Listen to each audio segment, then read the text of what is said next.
Salut à tous. Si vous aimez nos musiques, abonnez-vous à notre chaîne pour ne rien manquer. N'oubliez pas de liker et de partager avec vos amis. Votre soutien nous motive énormément et nous encourage à publier encore plus de super morceaux pour vous. Merci et à bientôt pour de nouvelles découvertes musicales.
À la croisée des chemins, Alice et Chantal, non quoi on est homé pour chica, on est homé les commis.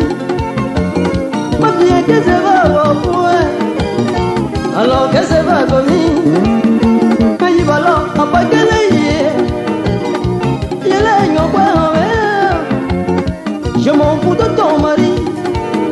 Marie-Christine, non quoi je m'en fous de ton chéri. J'ai désiré, non quoi alors c'est la fille et toi. Tonton et moi, je suis habillé. Bon voyage. Aïe, moi, je suis habillé. Anna Saint-Pierre, Mazaïde. À ma fille Albert, Mazaïde. À quoi Amos, Mazaïde. Pas Christine, non quoi remettre. Qui peut que Mazaïde. Alors, non quoi remettre.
À la croisée des chemins, Camille Elisabeth, non quoi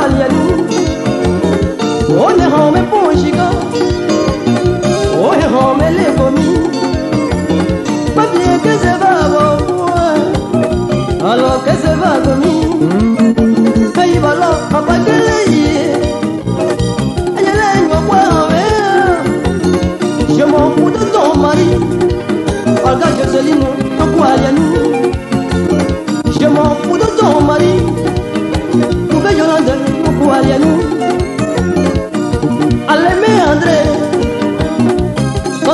Oshi Obi